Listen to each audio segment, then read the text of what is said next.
నేను అబద్ధాలు ఆడేవాడిని కాదు. నా గురించి మీరు ఎవరినైనా ఎంక్వైరీ చేసుకోండి, నా ఫ్రెండ్స్ని అడగండి. నాకు చిన్నప్పటి నుంచి ఉన్న స్నేహితులు ఒక్కొక్కరు వేరే వేరే వృత్తిలో ఉన్నారు. వాళ్ళు సొంతంగా కాళ్ళ మీద కష్టపడిన వాళ్ళే అండి. అండ్ నేను కూడా నా సొంతంగానే వచ్చాను, కానీ ఏ రోజు ఇది చేయండి అది చేయండి అని అడిగింది లేదు. అండ్ ప్రతిదీ నేను సాయంత్రం వచ్చి మీకు ఎక్స్ప్లెయిన్ చేస్తాను. దయచేసి కోఆపరేట్ చేయండి. థ్యాంక్ యూ మీరు అందరూ ఉన్నందుకు. విజయ్ అనే వ్యక్తి నిన్న అంత చెప్పిన తర్వాత కూడా మా ఇంట్లోనే నన్ను కొట్టేటప్పుడు అతని కారు నింది వెనకాల నుంచి అలాగే వెళ్ళిపోయారు అందరూ ఉండంగానే. మీరు అతని కారు నంబరు అతని సిగ్నల్ ని దయచేసి ట్రాక్ చేయండి. అన్ని కంప్లైంట్లు పెట్టిన తర్వాత కూడా మా ఇంట్లో ఎందుకున్నాడు ఆ దొంగ?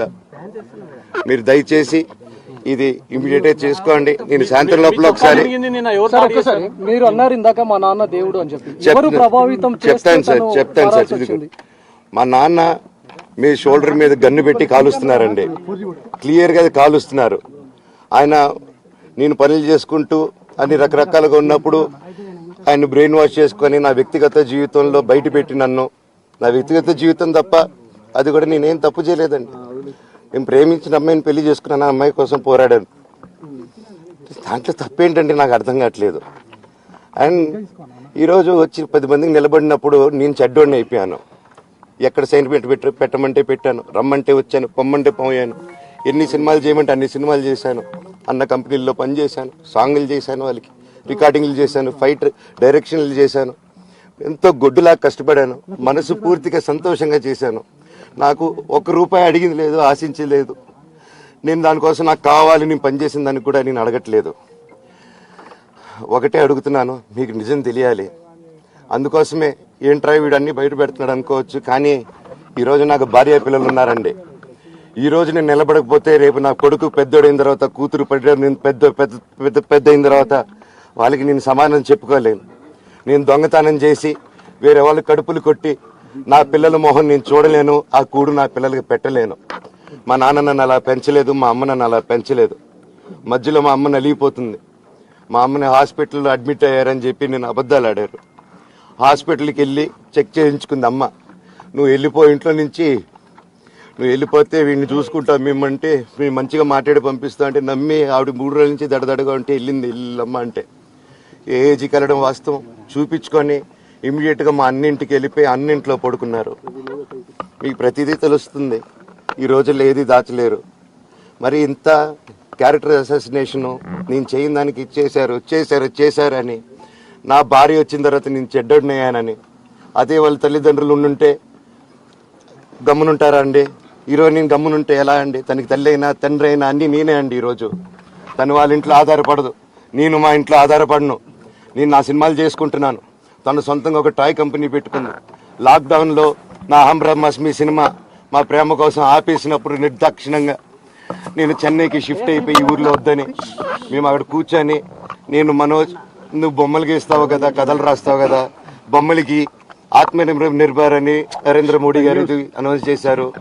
ఈ బొమ్మలు నీకు బొమ్మలు ఇష్టం, పిల్లలు ఉన్నారు, మనమే క్రియేట్ చేద్దాం బొమ్మలు అంటే, లాక్డౌన్లో నేను డ్రాయింగ్లు చేసి కథలు రాసుకొని నా ఫ్రెండ్స్ దగ్గర కొంచెం అప్పులు చేసుకొని మేమే పెట్టుబడులు పెట్టుకుంటూ, నా ఫ్రెండ్స్ కూడా పెద్ద కష్టపడి వచ్చిన వాళ్ళండి. వాళ్ళకున్న కొంతలో నాకు పంచుకుంటూ, మమ్మల్ని కాపాడుకుంటూ, ఒకరినొకరు కాపాడుకుంటూ నిలబడి ఈరోజు మనీని నిలదొక్కున్నామండి. నేను నా భార్య, తను కష్టపడుతుంది.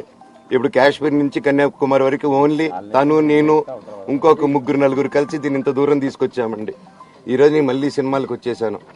అందుకే ఈరోజు నేను నిలబడపోతే ఇది నా పిల్లలకి చెప్పేది కరెక్ట్ కాదు, ఎవరికి కరెక్ట్ కాదు. ఇన్నాళ్ళు గమ్మునున్నాను ఓకే, కానీ వాళ్ళ నాన్న ఆస్తుల కోసం కొట్లాడుతున్నాడా, మంచి కోసం నిలబడుతున్నాడా అనేది ఈరోజు మీకు సాయంత్రం వచ్చిన ప్రూఫ్స్ అన్ని వదులుతాను. మా నాన్న మీద గన్ను పెట్టి కాల్చే వినయ్కి, మా అన్నకి సాయంత్రం ప్రతిదీ చెప్తాను. చెప్పాను కదండి వినయ్ అని, మా అన్న విష్ణు అని. అవునండి, నన్ను హాజరుపరచమన్నారు, 10:30 రమ్మన్నారు. మీరందరూ చూశారు. నాకు మొన్న ఫస్ట్ రోజు తగిలి బాగా నొప్పి వచ్చింది, మెడ, కాలు.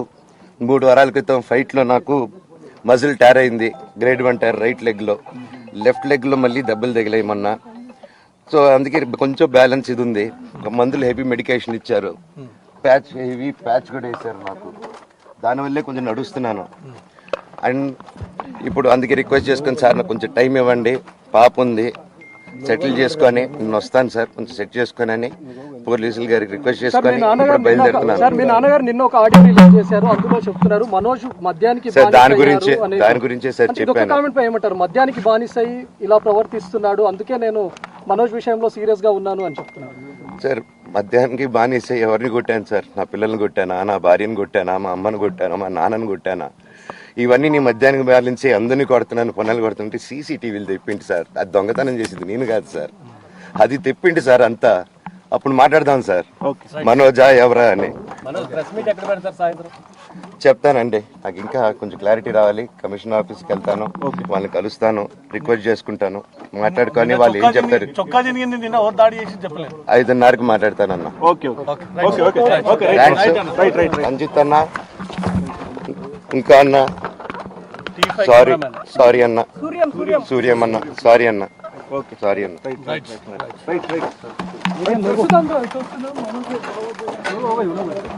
పెట్టు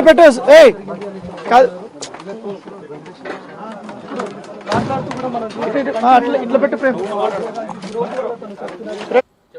రైట్, మనం బ్రేకింగ్ న్యూస్ చూస్తున్నాం. అయితే ఇప్పుడు మన విజువల్స్ ప్రకారం మంచు మోహన్ బాబు ఇంటి ముందర ధర్నాకైతే దిగారు.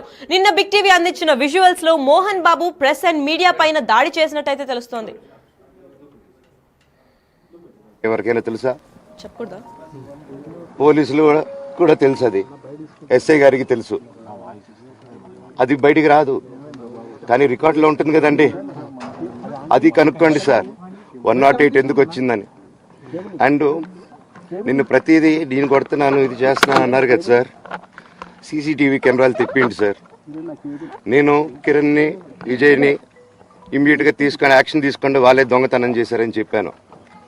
ఆ కిరణ్ నిన్న మా ఇంట్లో మొన్న చెప్తే నేను చూసుకుంటా అన్నారు. నిన్న మా ఇంట్లోనే తిరిగాడు.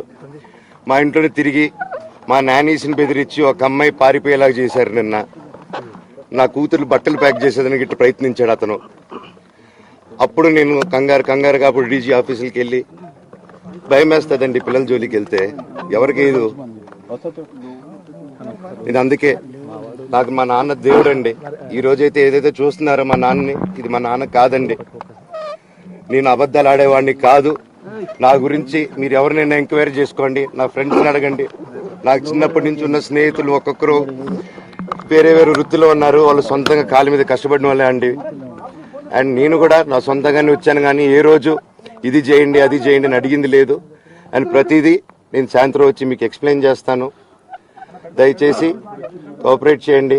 థ్యాంక్ యూ మీరు అందరూ ఉన్నందుకు. విజయ్ అనే వ్యక్తి నిన్న అంత చెప్పిన తర్వాత కూడా మా ఇంట్లోనే నన్ను కొట్టేటప్పుడు అతని కారు నింది వెనకాల నుంచి అలా వెళ్ళిపోయారు అందరు ఉండంగానే.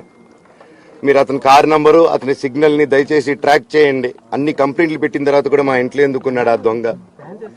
మీరు దయచేసి ఇది ఇమీడియట్ గా చేసుకోండి. నేను సాయంత్రం లోపల ఒకసారి